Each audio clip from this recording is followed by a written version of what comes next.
Hello, welcome to Tom's Cubes and Games. I've had a few messages and people have basically got corrupted TF cards.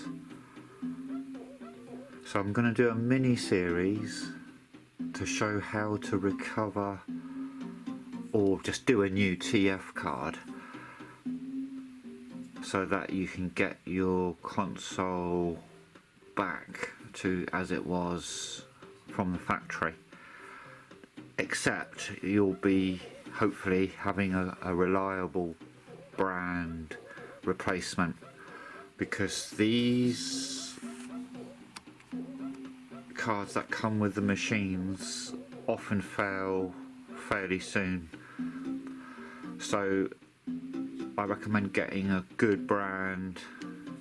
I'll put a list up on the screen of brands that I personally approve of.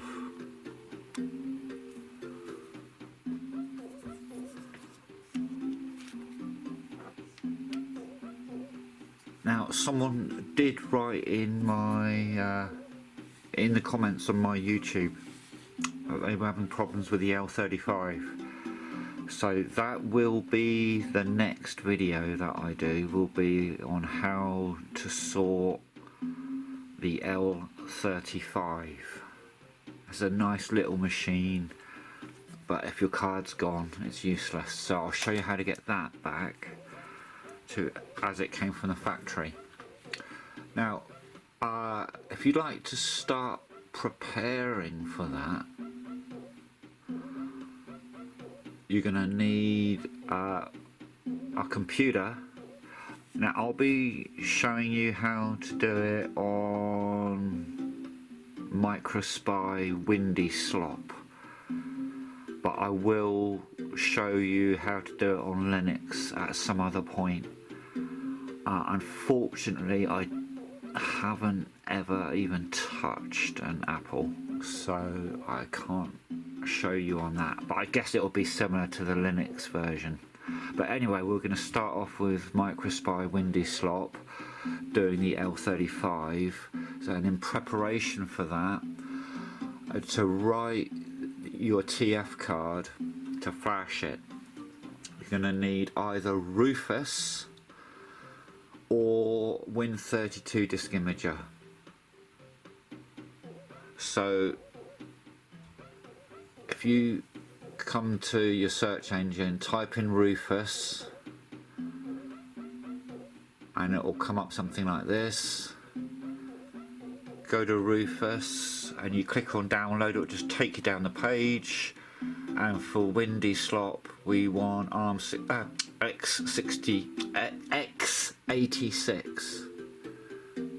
Okay, this one here in the middle for Windy Slop.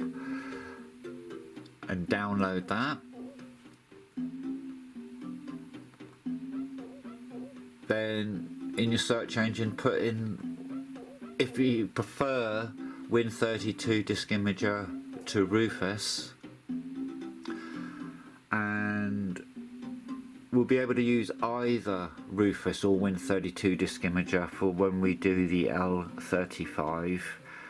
In general, Win32 Disk Imager will read from your card and create a backup copy, or take your backup copy and write it to the card. Well, Rufus will only write to your card, it's not going to copy your card. And Rufus will also offer you format options. Win32 Disk Imager doesn't offer you any format options, but for the L35 we could choose either. So if we want the Win32 Disk Imager choice, you just click on download and that will download, and it's a big download for the L35 for a 64 gigabyte card version.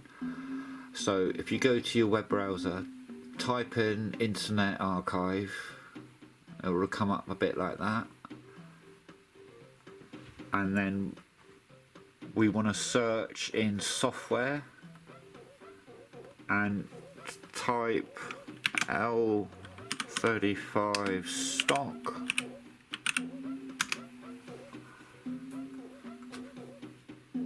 and someone has put up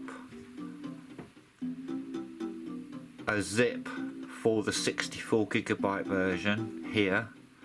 You just click on it and that will download it,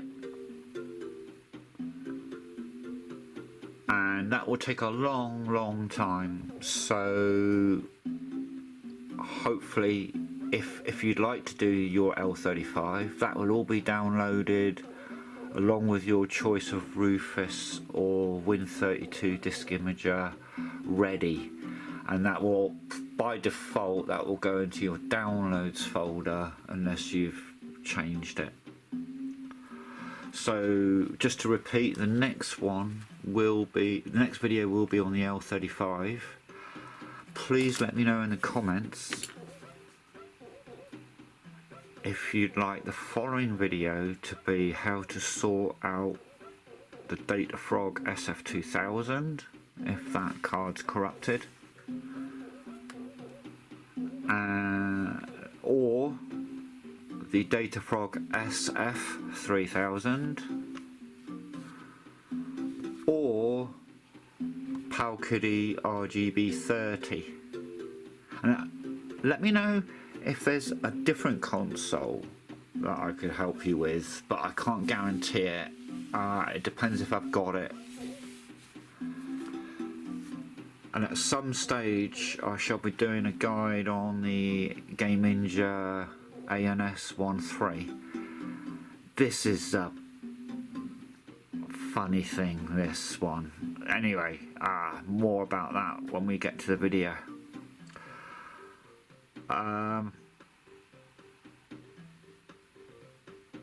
Obviously you'll need a brand new TF card, a 64GB one in this instance, and you'll need some sort of card reader to pop into your computer.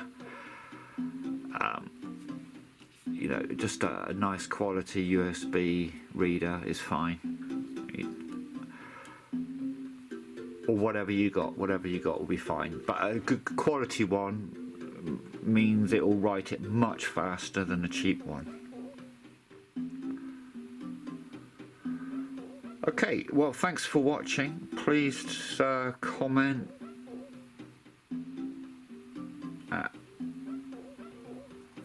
and look forward to showing you flashing TF for your L35.